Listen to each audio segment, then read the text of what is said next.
You're watching CHCO-TV's gavel-to-gavel coverage of the December 4th, 2024 Special Committee of the Whole meeting for the Municipal District of St. Stephen.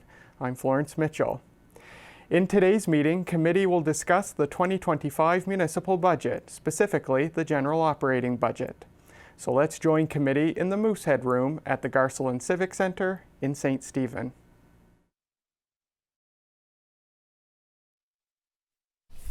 Welcome to our special council meeting for Wednesday, December 4th, 2024 at 6 p.m. Call to order. Before we begin, I would like to respectfully acknowledge that we are gathered today on ancestral unceded territory of the Passamaquoddy peoples. And I'd like to have a mover and seconder for the agenda of the Special Committee of the Whole meeting, December 4th, 2024, be approved. So moved. Councilor Wright, Councilor Harding. Any questions? All those in favor? Aye. Any opposed? Motion carried. Any conflicts of interest this evening? Seeing none. All right. So number one and only, municipal budget 2025, general operating budget. And we'll start off with protective services. Now who's going to be you, Jeff, I suppose? Oh, we'll probably be both taking on some Yeah. roles here, but so we're going to take a stroll through the remainder of the general operating fund budget. As you recall, we've went through parks and recreation and general government and whatnot previously. So we're at protective services now. So if I can get this to. So within protective services was where we house our costs for policing, which obviously is a contracted service. The numbers in the budget 2025 line as displayed those are actuals. We did finally get those numbers from Department of Justice. So those are they're a bit. I was only 11,000 off on my previous submission to council when I was guessing, so did pretty good there. So overall, we're not looking at a huge increase, other than the increase that came in from the contract from GNB. Everything else we're keeping relatively the same. Don't know if is there any questions or comments on the policing part. So it's went from 2.27 to 2.357. Yeah. Yep. Yeah, it ends up being about a 3.5% increase to the contract, which is not surprising, and actually a fair bit less than what I would have feared in previous years because of the retro contract that went through. But the federal government, the provincial governments were able to figure that part out and not pass too much of that on to us. That being said, next element of our protective services department is our firefighting. So this section looks at the force itself.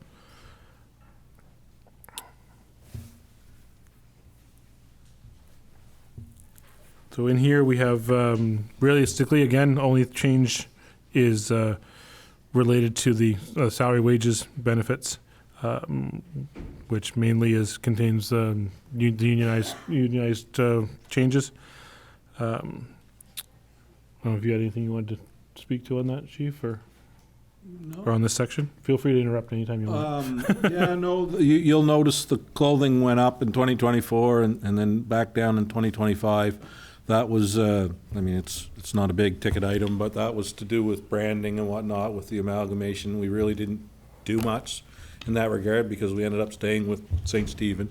I didn't bring it all the way back down because I do have some tunics, which is our dress uniforms and stuff to do as part of the amalgamations, new officers and stuff like that. So I've kept a little bit of that into 2025 for that purpose. But other than that, everything else is pretty much more or less what it was. I will say the other two, the firefighter grant, that was something that went up what that is it's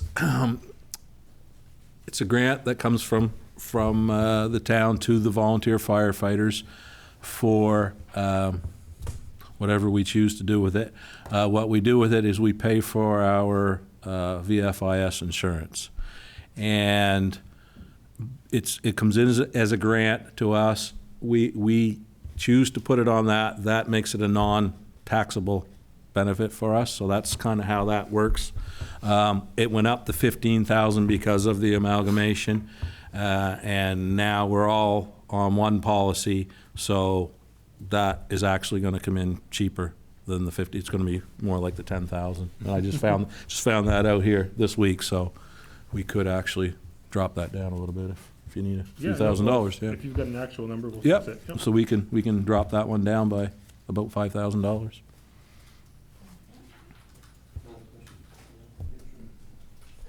Almost said, Your Honor. VFIS, just for the listeners out there. Oh, sorry. Volunteer Firefighter Insurance Service or something. It's a policy that it's a nationwide policy that volunteer firefighters buy into for accident insurance and 24-hour coverage.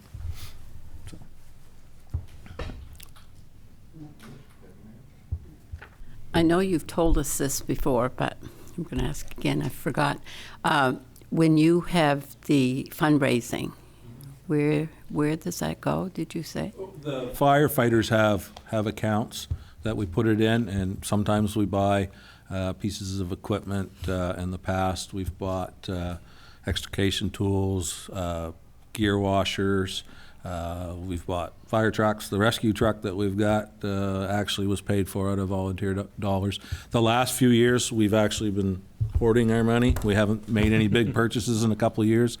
So our bank account's growing, and when we decide to do a big project, we'll have a pretty good lump of money there to put down on whatever it is we do next. Thank you. You're welcome. Any more questions on up to this fire? Okay. So there's still more protective services here. There's- From the fire department, now we're going to look at just the administrative type items. So actually, overall in this area, we're looking at a $250 decrease is what we're proposing. So nothing outside the norm. I don't know if there's any you need to comment on, Sean? I don't think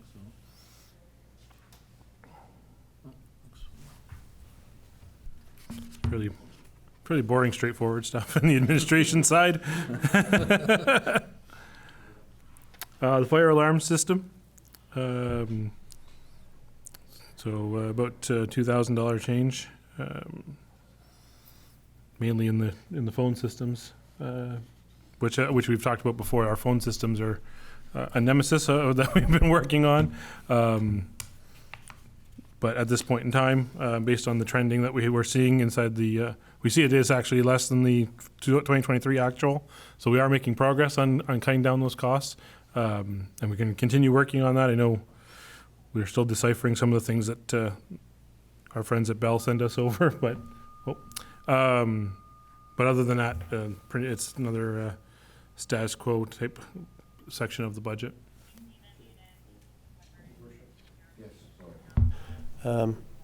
Just as a generality, a lot of those phone systems too, just because I was talking to somebody after, is not necessarily the phone system. It could be a security system that's attached to the Wi-Fi, because some of that's, like we were talking before about the pool and why there's a phone there during the winter. It's because of security and Wi-Fi and that kind of stuff. The camera's still got to be on there. So it makes sense, but I wasn't aware of it myself. And then when he pointed it out, it was kind of like, oh yeah, okay, I see that. So that's why we're charged that, and it's pretty reasonable too, because it was only like $1,100 or something. I think I pay more than that at home for my Wi-Fi and everything, right? So that's keep that in mind too when you're talking about phone buildings, right? So. Yeah. I think our constant challenge in this particular section is actually that since we got out of the dispatching game, we actually eliminated a number of lines up there because they weren't required for the dispatching side, and we haven't seen as much of a decrease in our bills as we would have otherwise possibly expected. So we're still hunting down what happened there, but yes, some of it would be linked to other things like dispatching when we were doing it and things like that. So, but we continue to be on the hunt. On occasion, we found some lines that we were paying for that were no longer in use. So there may be some of those still kind of hiding in the dark alleys of our operations. But we continue to evaluate it because it's a frustrating one. Thank you, Your Worship. I want to go back to 2012. That's a long way. Anyway, when you were here at the time, we started putting money away for a fire truck, and now we have one. I was wondering if we were going to put money away for a new fire hall sometime in the future. Yeah, that's going to be something we're going to discuss. I'm hoping when we call a meeting for next week, when we get into the capital budget, because that sits in a different part of our budgeting. Okay, good, thank you. Yep. I should say that. That's a good point. All right. Yeah, go ahead and continue on if there's no more questions. All right, so within this section, water cost transfer, we've talked about this before. It's an allocation that we make from our operating side into the utility. Basically, it accounts for the water used by the fire department in the course of their duties. There are a lot of ways to calculate this number. It's been this value for a long time here, and it hasn't raised any issues. So we continue to use that number as a contribution. Let's see what else we got here. Sean's been able to find some savings in his fire training materials. And the heating fuel is down. That's based on trend, I think, after we did the upgrades, right? Yeah, the new system that we put in last year is more efficient, or so far it seems to be now. Last year was, you'll hear me say that a few times this night, was an anomaly, maybe. It was an easier winter, so fuel costs associated with heating, trucks, and all that were down, so let's hope it stays that way. So do you think we should drop it that far then? From 9? To 12. 19 to 12. Which You're one? 4 lines up from the bottom, Chief. I think so. I think we're okay. I looked at today. I was going through and doing the trends, and it seemed like we were okay, but we'll see. This is supposed to be more efficient. The old boiler was an oil boiler, and the side was gone out of it, and it wasn't very efficient. So we're very hopeful that this should be better.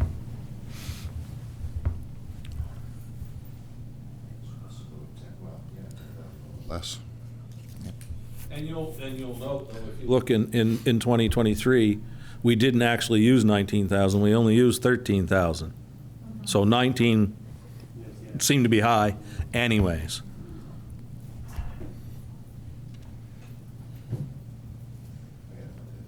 Me.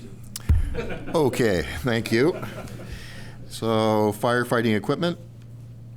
Is there anything you need to discuss on that? Yes, that's down too.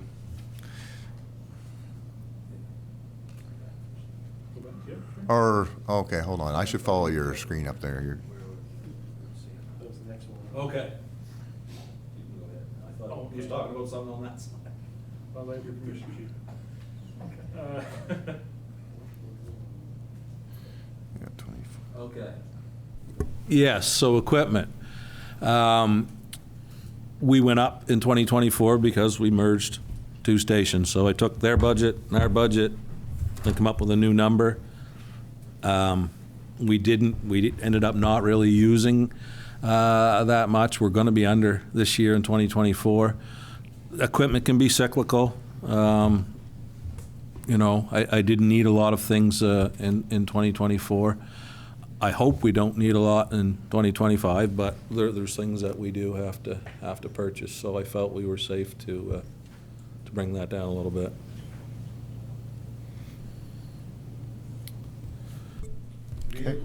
Oh, sorry.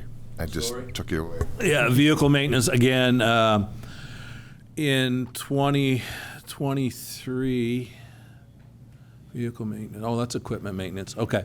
Vehicle repairs. You'll see in 2023, we were way over budget when we took on the other station. There was a lot of work that occurred on those vehicles. So I brought it down in 2024, anticipating that we wouldn't have to do as much work this year, and it seems that seems to be the case. So 2025's number kind of reflects 2024. And the same would apply for the equipment maintenance.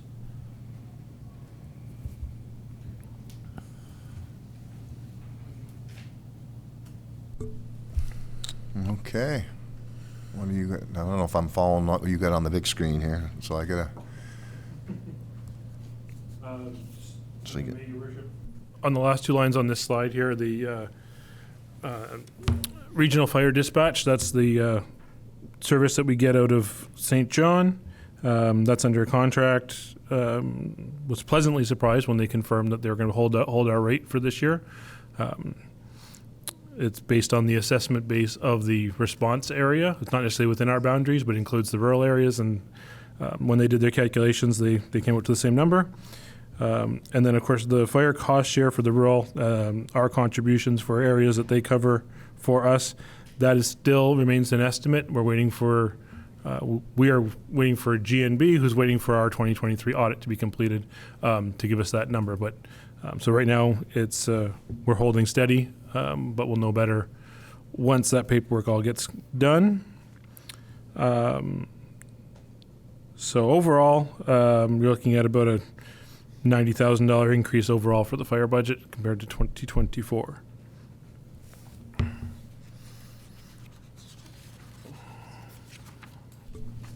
Okay. See any hands? All right. Other protective services bylaw. So within this, we're holding the elevated bylaw officer funds that you put in 2024. Because this was deemed to be at the time, it was a visibility issue. Our intention is in 2024, the extra money that was given, that was allotted, we're going to transfer that into reserves at your next council meeting. And then we'll bring it back out as revenue next year and combine it with this funds and probably bring you a proposal for probably to transfer it to capital for a marked vehicle and possible uniforms to enhance that visibility per the SMART goal and strategic plan. So that's the intention there. The dangerous and unsightly expenses, you see $100,000 there. That's an in and out. We have a revenue side entry as well, so it's a net zero on your budget, but it does give us the cash flow that we need to when we do dangerous and unsightly repairs / teardowns. It allows us to have the cash flow involved to pay for that work and await for the reimbursement from our friends at GNB. It's something that we historically haven't had, and it makes a bit of a cash flow nightmare for our friends in finance if we do a major item in the early part of the year, because if it's after a certain date, we have to wait until the next fiscal for the province to pay those things back out, which is oftentimes why municipalities in New Brunswick wait until the fall, winter time to have that quick turnaround on the repayments. But this will allow us to do things when they really should be done and still have room to wait for the reimbursements to come in. But it is a net zero, so it doesn't affect tax rates or anything like that at this stage. Animal control, you'll see in 2024, we had every intention of transferring the majority of those costs to the SPCA contract. That never happened for a number of reasons. And now there's some of our neighboring communities are actually struggling with their SPCA contracts and the levels of service. So we are no longer going to be recommending that we go that route. So you see that the money's been shifted back over to our normal animal control fees through our contracted provider. We do still pay a small portion, the $689, to the SPCA because they technically still have authority over some of our rural areas at this time. So that's why you see some numbers bouncing around in that section, just a change in philosophy there. I know, I'd like to have the bylaw officer services explained again, just for clarity, because I can see people getting misinformation from this just by the number. That was our decision that we made at council to go and increase that contract. And so I just want to make that very clear that that's not, the fees that we're paying currently or we're paying. And No, it's not the fees we're paying currently. And depending on what you decide next week, or hopefully next week when we talk about capital, we may actually end up coming back and reducing this number and just moving those funds over to the capital side for the capital purchases, which is what we'll be recommending. But it'll probably be more like half of this as far on this line as far as the actual service contract at this time. Okay, so what do we got next? Crosswalk. Wages and clothing, that's no changes there. Any questions on that? Anything? All right, so total protection is 342. Well, it's total for other protection. Or other protection, yeah, 342,927, yeah. Yeah, the next line down. Yeah. Total for, Yeah. Which is up there on the board, right? Yeah. Yep. Just over $4 million. Okay. And just as a reminder, we did look previously when we looked at general government. I had grouped all the RSC contributions, so this isn't a double accounting. It's just this is where this lives because it is for public safety. But just for your ease of reference, I had provided you one chart that had all your RSC stuff. So you'll see RSC will pop up a few times, but you saw it as on a cheat sheet before. Now you're seeing where it lives within your operating budget.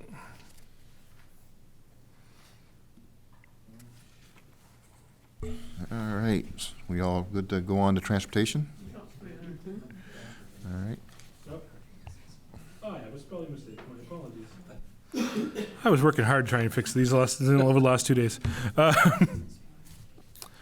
Okay, so again, we start with kind of the boring administration stuff.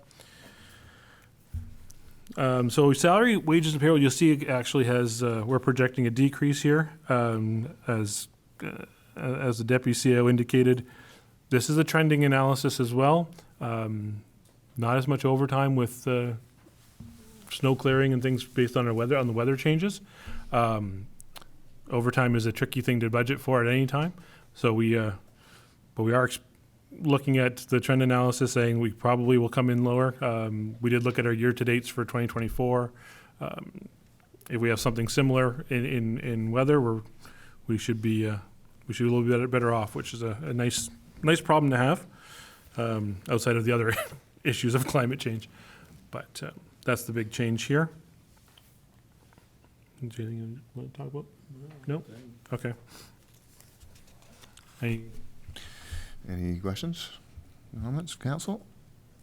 Okay, so yeah, 2023 was 1.33 million, and now we're 1.4 from 1.6 2024. Okay, so you went down on the min. Okay. Yeah, and that's mainly overtime for late night snow clearing and things like that. All right, if we're all comfortable with that. not as many questions when we go down. Yeah, no. Yeah. Well, you should ask those questions. Yeah. Well, you got to be comfortable with the down because, well, actually, you guys got to be comfortable with it. Yeah. All right, no, appreciate it. Let's go on to common services, general equipment. License. Very well, constantly his subsections to be lower than they were in 2024. Yeah. So the big one here is fuel. Yeah, fuel. Again, easy winner. That's where that, and prices, like we try to guess prices coming out of 2023, prices had been up, so 2024, we kind of kept them up. Fuel prices have been a little more stable, a little more reasonable, and we had an easier winter, thus the lower number. Explain or clarify hired equipment. That's the only one that really jumped up. Yeah. We have been using a lot of hired equipment around our. This isn't utility, so roads and streets. So if we're going to do sidewalk repairs and these street repairs and things like that, that we've put more money in, that requires more hired equipment, excavators from Southwest and things like that. So we're seeing those costs go up because we're spending more money on our infrastructure. Okay, so that's down from 392 down to 354. Did I have a hand up there? Yeah, Councilor Greenlaw? Just on the repairs line, you're down 40K. So are we looking at that just things are in better shape, or are you? We actually held the same budget, your Councillor? Yeah. 25 was, That's the fuel line. that's the fuel line. Okay, no, sorry. I need a ruler. Nope, that's good then. Okay. Yeah. Okay? Yeah. Okay, good. But to answer your question, things are not in better shape. I will say that. We're hoping they're staying about the same. Okay, so we went from 392 down to 354, 5. Okay, so common services. And yeah. Yes. Travel, telephone. Yeah. Same. That was a trend analysis based on what we had spent so far this year. So that one's down a bit.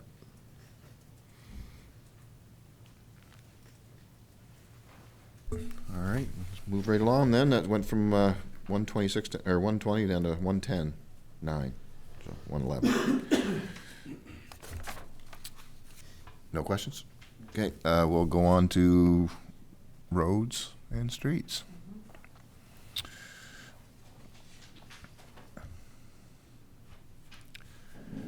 And again, it's down. Yeah, so the big change here is in our road surface renewal program. We actually shifted that as you guys did after the fact at budget time, shifted some of the money up into the sidewalk renewal program. And then because we have our road renewal program that Dylan had prepared for us that we'll be presenting as part of capital, we no longer need to operationalize these dollars. We're going to use it on the capital side. So we took it out of the road surface renewal program, which is why you have a big change in this area, but still kept with an aggressive sidewalk program, because we know that the sidewalks that we were able to get done were significant this year, and want to keep on that program to start catching up instead of falling behind.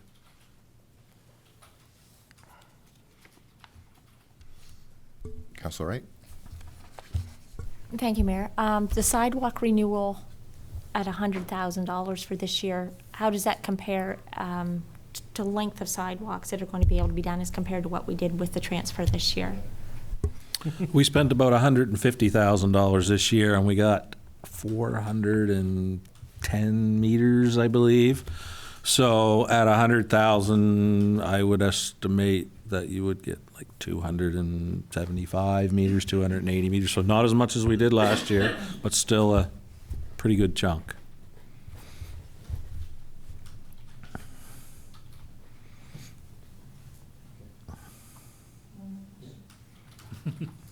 How much of a dent does that put in what's needed for the sidewalks? I know Dylan did our road construction, but in an ideal situation, if you said there's these many meters that really are, in the top 5, what percentage would that do to take care of it? I think right now we're on probably a 10 or 12-year program. So, I mean, the more you put in, the less that comes down. You know, it's going to be a decent dent as compared to what we did prior to 2024. But, you know, there's lots of sidewalks out there. 200 meters, if we were to do work on King Street again, that would only get us probably to the bottom of King Street and not around the corner. If we went to go onto the boulevard with the sidewalks that we have there, the exposed aggregate, that's going to cut that back even further. You might only get 150 meters out of that. So, you know, I would recommend at least that, but it's going to be a multi-year program to get things back to where they should be. Thank you. No, I was just wondering if it was enough and if, you know, we may have to have a conversation about increasing that, that's all. I wasn't in any way thinking of cutting it back. Well, that would be one area if you did want to increase that, like the roads it's not a bad idea, but. Yeah. I would say I'd make a note, and then when we get down to that time, we're talking rates, and then if there's things you want to add, we can put those in there and see what that does to our rate. But like I say, once we get through that, we'll see the highlighted things we can look at as we see fit later on, once you get down to the numbers. Roads and streets. Okay. Anything more on that? No. Okay, next is what? Airport, or is that under that?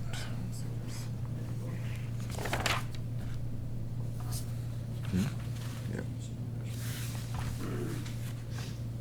Oh, you want to, okay, I'm skipping a whole bunch of that. Yeah, you skipped. Well, I looked at them, they all looked a lot of discussion there, but if there's anything you guys need to share on that, but everything looks relevant to last year. Street lighting went up.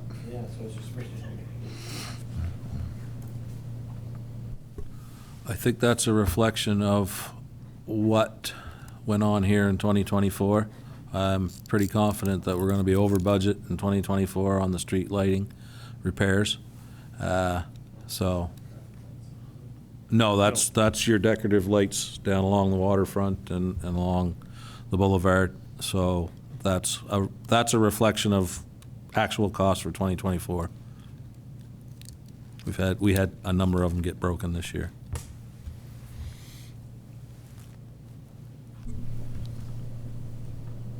Okay.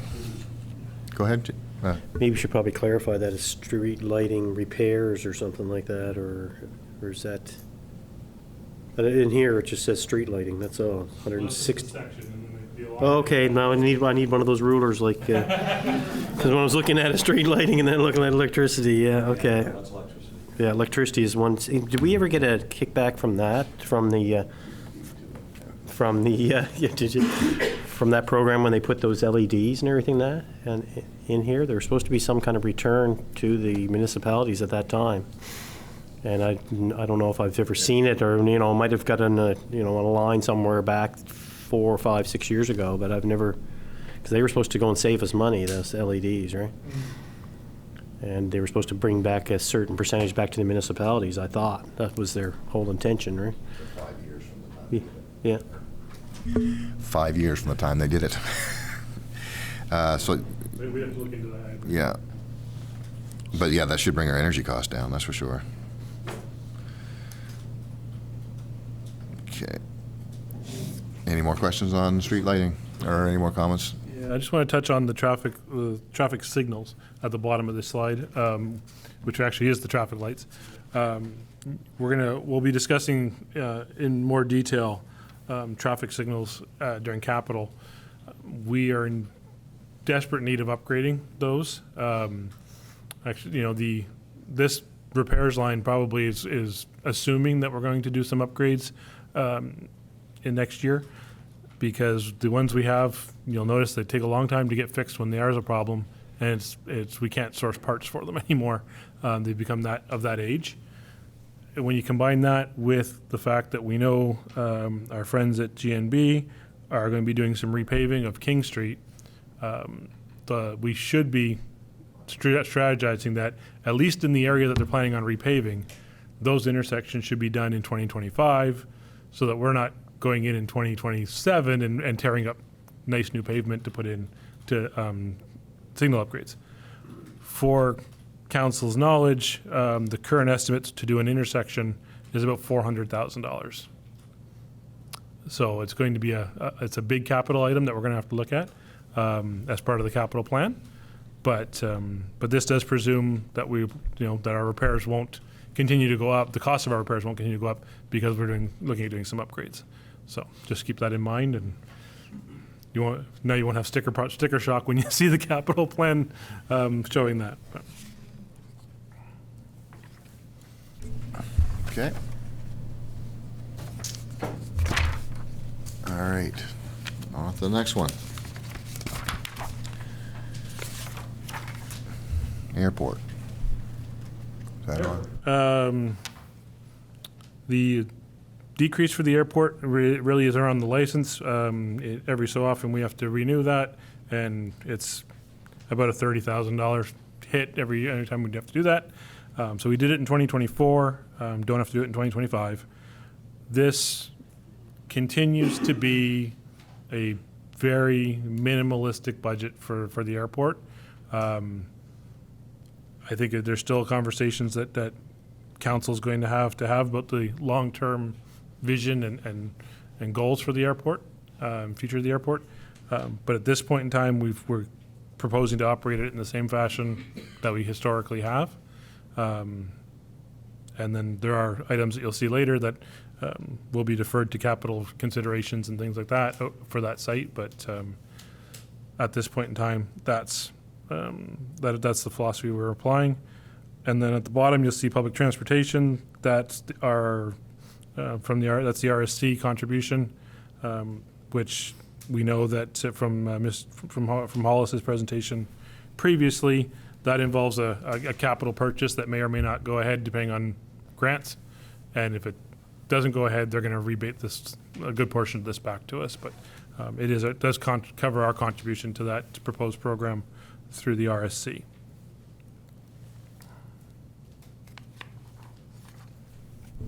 Any questions on that? Okay. Environmental health services. Environmental health is what our friends at the New Government of New Brunswick calls it. This is your landfills, your landfill and waste collection contracts.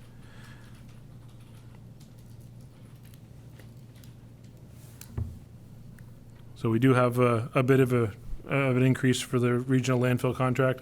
That's based on tonnage. So it's always the more our community chooses to recycle, the cheaper that tonnage is going to get.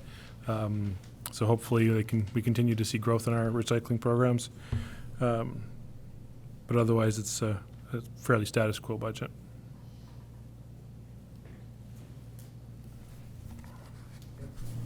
Councilor Wright. Thank you, Mayor. What is the property tax being paid on?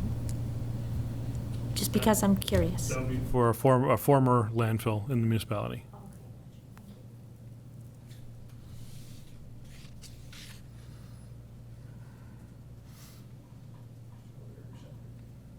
Okay. All right, no more questions? Okay. Are we, I don't know, other municipalities have a limit on what we can set to the curb. We seem to be taking quite a lot of, I'm just driving around on a Tuesday. There's a lot of stuff that we probably pick up that I don't think other municipalities even touch, which increases our tonnage, right? I know it was some of the stuff we talked about before, and the mayor talked about is, leaving your couch out there in the middle of a rainstorm, and it weighs 500 pounds after it soaks in the water and everything, and we're picking that up and it's counting against our tonnage. And I don't know what best practices are with other municipalities or anything, but I know there's limitations on, you can put anything out there. I've seen them taking fridges and everything else off on the regular dump truck the other day. and construction material out of, that wasn't even bagged or anything else, and just putting it in the back of the truck. I mean, I don't know what other communities do, but I know other people just leave it there, and you know, and they have to use their own source to get it out of there. So I just don't know what the best practices are, because I know our tonnage is quite high, right? So. Yeah, sorry, Jeff, but they shouldn't be taking appliances. That's all white goods. I mean, I personally got a dishwasher right now I got to get rid of, so I'm going to plan on going out there this week, hopefully, and get it off my porch, but I should have just took it out of the car. It'd be gone now, maybe. No, but but back from appliances to the couch, that is, you know, mattresses and couches, and they get rained on and heavy and soggy and costly.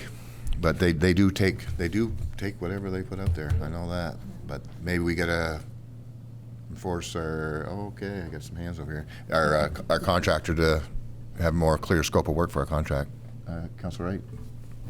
Thank you, Mayor. I just remember when we were on the Service Commission years ago, we had this conversation about should they or shouldn't they, and the discussion came back to, and I remember among the mayors as well as the rural representatives at the time, said if you don't take it, it increases past experience showed it increases the illegal dumping, and then you spend that in human resources cleaning up when you find where stuff has been stashed. So that was the conversation. So just to throw another side of the equation out there for consideration. I'm not saying that we shouldn't put parameters on it. I'm just saying that was one of the previous conversations that we had around that table.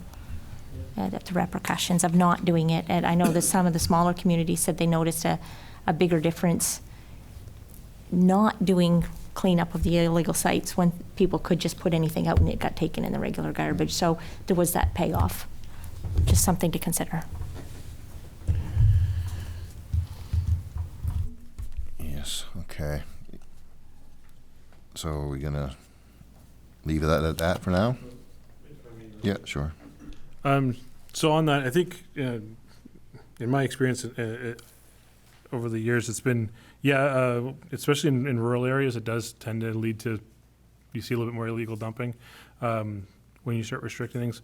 One of the things that I know some of my colleagues have done across Canada is they'll allow the contractor to collect it, but oftentimes there'll be an additional fee, so you'll have to buy a sticker from the municipality or whatever to put on it, which helps offset some of that increased cost at the tonnage side. Or they'll do, you can put out 3 garbage bags, but if you want to put out 5, you can, but those extra 2 need to be tagged with a special tag that you get. Otherwise, they do get left behind. So there's, you can kind of a mid-ground where, where you're taking it, and it's still being disposed of, and people aren't going out of their way to have to drive to Hemlock Knoll or something. But you're also saying, this is what we're taking under your taxes. Anything above that, there's a user fee for. You can kind of have that mid-ground as well. It's something that we could certainly review if you wanted to review your garbage bylaw and look at different ways of doing things, for sure. Yeah, I think, like personally myself, if I throw out a couch, I'm so worried about or a mattress or something like that, I'd pay extra $1 to do that, or I'd have to take it out myself or get somebody in. I'd pay that in gas anyway, right? So maybe something we could look at, because that would reduce our tonnage. Once people start getting picky and choosy about what they throw out and what they want to resell or what they want to reuse or something, they'd be a little bit more pickier, I think, if it costs some money. But you don't see it when it's in a budget. You just assume that it's going to be picked up. You assume it's going to be, you kind of get spoiled, right? We have been for quite a while, even on the spring cleanup and the fall cleanup. I mean, you go ask other communities and they'll just look at you like, well, we don't have any of that, especially twice a year for nothing, right? There's an opportunity for a business here, actually. If somebody wanted to get into it, there would be an opportunity for somebody to start something. But anyway, that's something we might look at. That would reduce our tonnage down, I think, significantly, right? Yeah, I would like to look into that and like set something solid so we don't miss it and be talking about it again next year. Councillor Harding? Thank you, Your Worship. Well, if you live in my neck of the woods, garbage is no problem. We're cleaning our basement this week. We put out a whole bunch of things. I told Jeff, I said, don't put too much out. But before I could turn around, it was gone. So, anyway, I don't know if it went up the street or where it went, but anything that was out there is gone. So that may be a way to say, you know, you might be able to say, tomorrow I'm putting, you know, like put it on Facebook, I'm not on Facebook, but tomorrow I'm putting out a fridge, does anybody want it? That could, you know. Anyway, that's my Middletown story. I really think that that is something that we could look at. Just this week, my sister was cleaning her basement down in St. John, and I was surprised when she had so much stuff to put out, but her son said, well, that's okay, I've got some coupons that you can use. And I thought, what is that all about? And so that was for the extra. And I mean, they seem to all go with that, right? We've got extra and, you know. Yeah, I don't know if you guys all watched the news yesterday. I can't remember the municipality, but I think it was not even in our province. But they did this 3-bag maximum, and then there were some upset residents that were left with 4 or 5 bags that said they didn't know, so to speak. So they're all adjusting and getting through that. So that's very similar to what we're discussing here right now. So.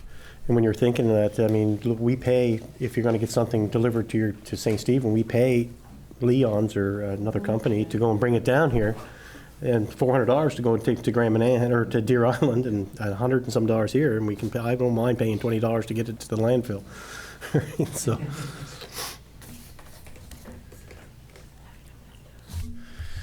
Yes. Now, if you went to Keith's, when I got my wash and dryer, they'll take your old one. Yeah, they do. So that's something you should look at when you are purchasing, if there's an offer for them to take your old equipment too. But you know, that when we're talking about this, it will encourage us to be better, but it'll also, if we did have a set maximum, and then the people that are, like, there's a lot of residents that are only putting 1 bag out. So and so they're absorbing the cost for someone putting 5 bags out. So it'll take the stress off the 1 bag person too, right? So it'd make it more fair if we had a certain amount of curbside pickup. But we should probably start at the big stuff for sure, at least. Okay. Okay, environmental health. Any more on that? Okay. All right. Let's get on to properties, I believe. So the first one is just our environmental development, regionalization services. That's our planning, is where that lives. So the contract with the RSC, which I will still advocate is a great value for dollar in the work that they're doing for us, and rather than us trying to find our own certified planner to put in-house. So it's been working very well since we did it, and we continue to work down that path.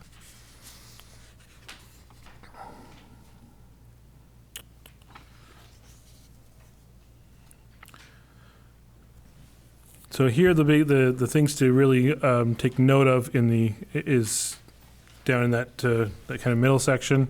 You'll see the adjustment. So we had the line called Future St. Stephen Grant for $113,000, which is historically what we've been contributing to their operation. The next line down is a new line that we've created, Economic Development Agency Support. So it doesn't specifically identify any particular agency, and I've upped it to $150,000 under the theory that if Thrive gets off the ground at this point, it's probably going to at least be mid-year next year. So the $70,000 that was talked about back in the day, I've just reduced that cost down. So right now you have funding for both those agencies, which leaves policy options on the table for you folks to do whatever you like in that realm. But so that's why you see zeros and numbers being bounced around a little bit. And then development incentive grant, we continue to have a few files on the go that we're going to be paying off over the next 9 to 10 years on the current files. So we have to account for that in there. RSC Community Development, again, that's a requisition from our friends at the RSC, as is RSC Economic Development. So that's The big change here is really the additional funds that are setting aside for the potential of a regional economic development agency.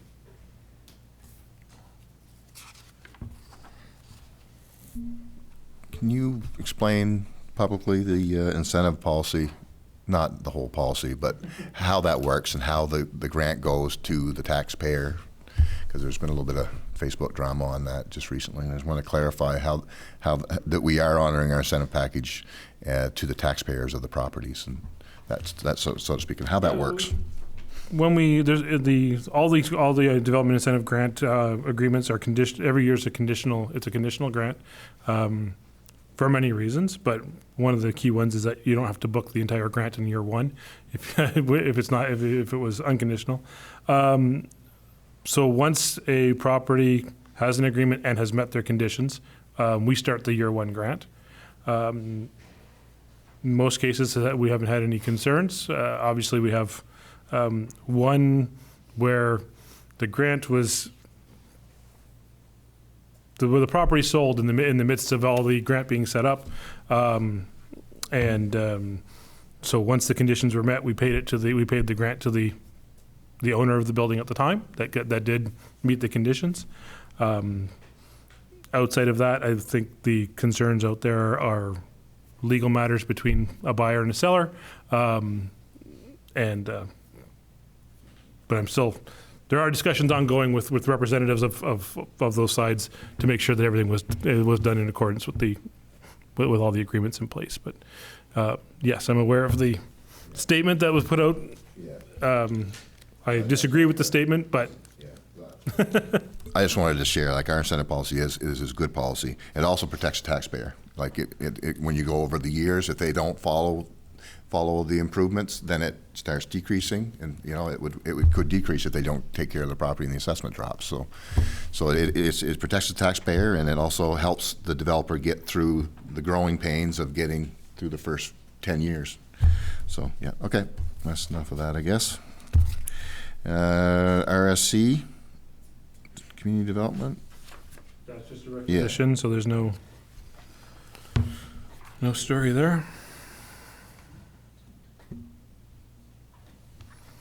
So your next section, you'll see a bunch of properties that we currently own or have recently owned. 5 Kings, we continue to budget for repairs and maintenance on that facility. We know this budget isn't sufficient to do everything required on that right now. It needs some significant work, but it's significant enough that it would be a capital expenditure if and when that happens. 6 King, based on ongoing conversations, believe that shouldn't have any costs of owning that building for very much longer. So we're not expecting to have any. Ends up being an in and out anyway. Any bills that we do get from that facility gets paid from the conservative court monies that we currently hold. So it ends up being a zero sum regardless. 128 is what has been sold. It's shown because we always show it for a little bit afterwards, just to make sure for the history of it. And then of course the Oak Bay Community Hall, which is now under our operation. The Oak Bay Community Hall repairs and maintenance, it needs some roof work.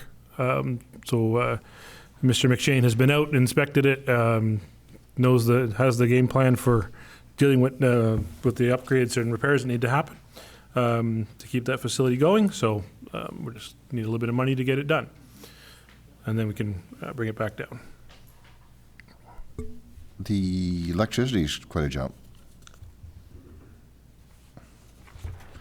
Yeah, I think, well, for the most part, our 2024 budget was a guess because we didn't actually have any history there for the most part. So it's.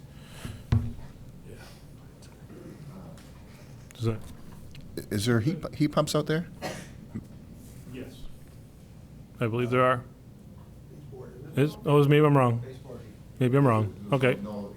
So maybe that kind of a jump, that could get probably something to look at.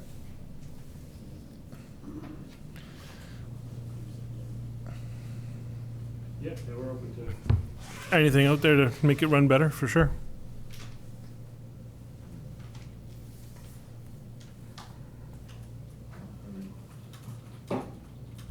Any questions, council? All right, let's move on to, what, the wharf?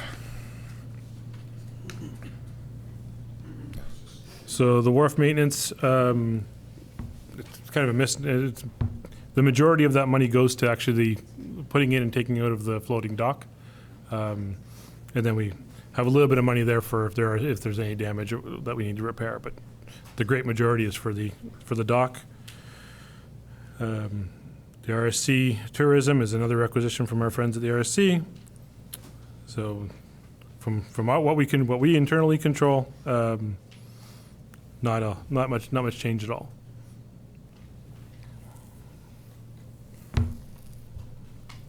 Okay, no questions? Okay. Go on to the next one. Environmental. Some of the fiscal services stuff, this is still definitely subject to change as audits and things become finalized. But these are just taking a look at the interest charges on our short and long-term borrowing at this point in time.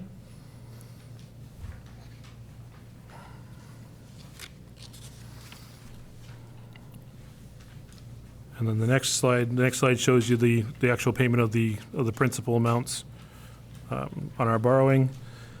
The big one, big change here is the capital leasing arrangements. That was the result. That had to do with the fire truck that came over from Oak Bay that we were paying off the end of a multi-year lease that was on that. That ended in 2024. So we now own that piece of equipment. So we don't have the leasing arrangement on it anymore.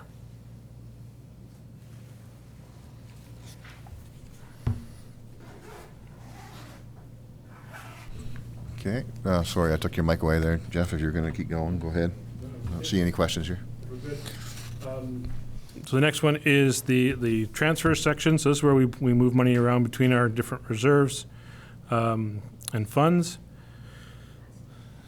So in this section, you'll see that we have not put anything into the capital reserve. We have not put anything in the operating reserve. We have proposed transferring at this point in time 1.2 million into the capital fund, which is for 2025 capital projects, which we will look at next week. I can tell you that the road study is calling for right around this amount in road work next year. Between 1.2 and 1.5, depending on what we think is a safe contingency amount on things. It's because it's just a hair over $1 million right now, but then we still have to put in our non-recoverable HST and any contingency for it. So we're going to be right in that. That's where you're going to be sitting for your roads. I have probably $2.5 million of capital requests that we're going to have to look at.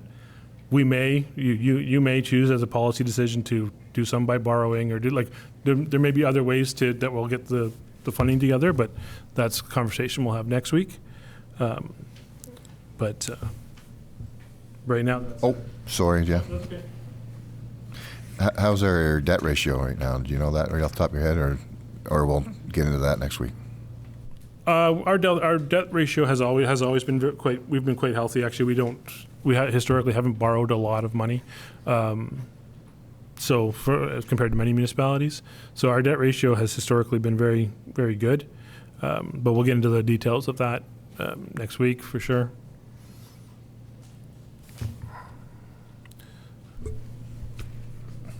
So with all that being said, next two slides are what, if those of you flying around on paper, is actually the front page of your package. So you'll see our revenues generating, this would call for approximately 9.46 million generation from taxes. And you see the other revenues there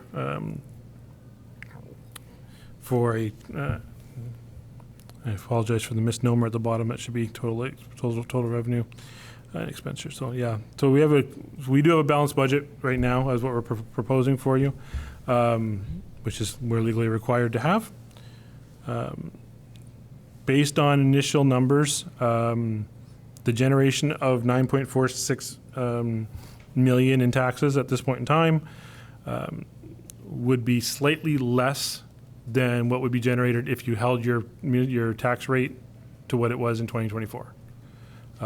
So it's theoretically, there's still some room to do something with the tax rate, do something with other expenditures, but ballpark, it's about $200,000. We get about 9.6 million if we kept our rates exactly the same as they were last year, with the minor exception that we now only have 2 rates, not 4. So the rural rates, there's some plussing and minusing to make a unified rate for the rural.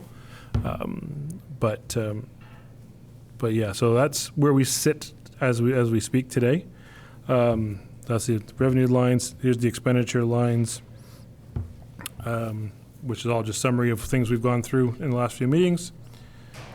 The one thing I wanted to end with was we have been tracking things that we've talked about in this room or in other discussions that are not currently included in your operating budget. And these are things that you can consider, not consider, but different options. So we've talked on many occasions about a communications officer potentially being added to the team, manager of technical services. We are actively engaged in discussions with our friends at the school district regarding summer use of fields and maintenance of fields. We haven't budgeted for that as of yet. There's been a request from our airport attendant for some crack sealing on the runway to preserve that. We've talked, one of your SMART goals was to do a rebranding strategy. One of the policy options that I bring up every year is you could reinstitute fees at the Milltown Pool, generate a little bit of revenue. You could abandon the Thrived proposal and reduce your budget, your expenditure by roughly $35,000. And recently we've been discussing Communities in Bloom or another facet of that type of approach, because I know there's been some other discussions on the side. But it would need to be resourced. If we're going to do something, we think it would need to be resourced. So we've put a number on there for that. You can add to this, more sidewalks, more of anything that we already are doing.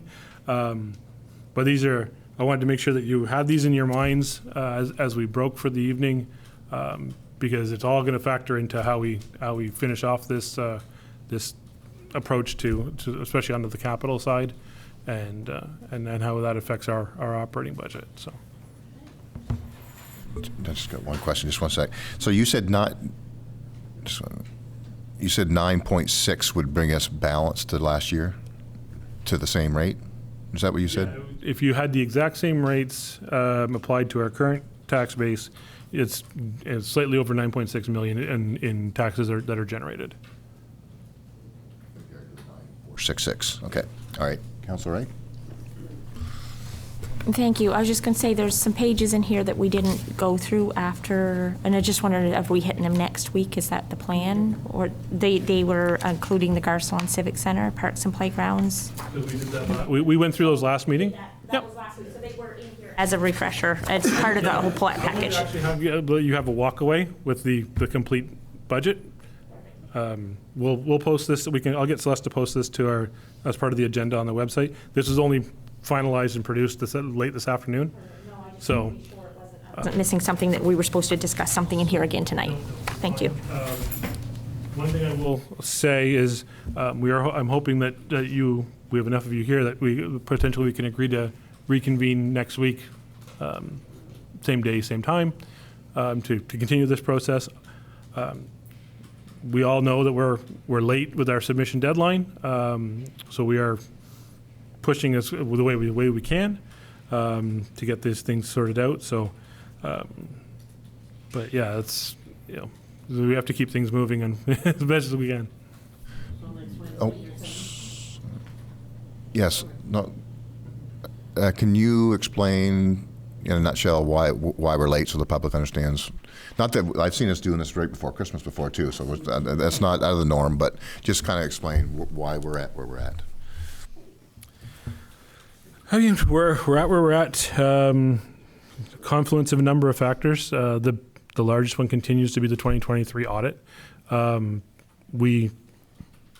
the government decides to give me some kind of exemption, we can't do upload our budget into the approval system without the audit already being there, because there are numbers that cross-reference, and they have to match, otherwise they'll reject our budget anyway. So we're waiting on that process. They're still working away at it. The provincial election, getting us all of our tax bases several weeks later than we would have liked, didn't help. But the biggest hurdle is honestly the audit situation, and Mr. Godso is one of the reasons he's not here tonight. Is he's been consumed with dealing with the audit and their questions and the assistance that was provided. So I'm confident that this will be the last time that we miss a budget deadline, given the resources that council has graciously applied to our problem right now. But unfortunately, this is the situation I'm in today. Councilor Greenlaw? We've still got the capital that we're going to look at next week. So can you send that to us ahead of time? Like, getting this right now, it's difficult to really digest it properly. Secondly, can you get the breakdown for the cost share for the rural ward? Because there's only one now, right? There'll only be one cost share. I'd like to see what that is on the individual line items. And is it possible for you to give me the areas, the line items that we had surpluses in from last year? From 2024? Well, yeah, I guess it would be. Yeah, actually, well, no, 2023 would be, that's really moot point for that. Okay, yeah, but I would like to be able to see where we estimated the surpluses for this year. Get a better, yeah. The other thing that you'll see coming up right quick, we've talked about it many times in here about being able to transfer money into the reserves at the end of the year to not lose it for 2 years. The team and I will be going through all of our lines now that we're basically through the year, making a list of transfers that we're going to be bringing forward to hopefully that second year surplus, and when we bring this into 2026 will be very small, because we will have already put it into the bank. So we're working on that right now. We have a bunch of lists of ins and outs you'll see when at your council meeting on the 18th to get that approved for Frank to do all of his magic in the computer. But we're doing our best to start down the path of doing that, even though we're not necessarily as sophisticated and ready as I would like. The more we can do that, the easier it's going to be for things like the operating reserve to become a really good tool for you. For instance, we talked today about the road maintenance and the fact that our salaries are down. We didn't spend as much on overtime in 2024. We didn't spend as much in supplies in 2024. One of the great things when we're caught up on everything and we're able to do this is now we take those funds, we transfer them into the operating reserve. It becomes your safety net against a bad winter, right? Is we now budget for a normal winter, and if we get a bad one, we pull a little bit of money in at the end of the year. If we get a really good one, we put money back into that revolving fund. It really smooths out the bumps as far as the impact on the taxpayer, because now we're now taking advantage of good years and not hitting a really bad year and having to spike somebody's tax rate to catch up. So it's we're getting to the point where we're now starting to be able to manage that in a much better way, and it should be able to mitigate some of the roller coaster rides that we go through on a lot of these lines. Any more questions? Okay. Oh, go ahead. This is what we're here for. Councilor. Thank you. Not so much a question, but a comment. Just, I guess, in defense of the council, and a lot of what this council has been focusing on is foundational stuff that's going to make us a stronger community going forward, and maybe like getting our the financial services review and getting the program in place for the budget like we approved last month. And so a lot of what this council has focused on has been transformational stuff that maybe isn't sweet and pretty and you're not cutting any ribbons, but it's still very, very important work that's getting done at this table. And I think the council we have is very laser focused on that. So I just want to give a shout out to all of you that I think we're on the right track despite what people may think. Yeah, well, let's hope. Yeah, like I said, we get next week to get through and see what we're going to do about because we do get like we've been holding the line, but we gotta make some decisions next week, most likely that may change the line, or maybe we got enough to absorb it and do the extras with some borrowing and spreading it out, spreading the pain out. But yeah, go ahead, Councilor Greenlaw. I did just want to add in on top of Joyce's comments here is that this is probably the most important thing the council does is the budget. So we need to take our time. We need to make sure we do our due diligence and we ask the tough questions and we make sure that what we need, we need. If we don't need it, we don't pay for it. And we're careful about surpluses and how we handle surpluses. We don't want to overtax intentionally if we don't have to, especially times as hard as they are. So. For sure. All right. I'll take a mover and seconder that the meeting be adjourned. I move that. Councilor Harding. I'll second. Councilor Greenlaw at 7:10. Perfect. Record. All those in favor? Aye. All right. Meeting adjourned.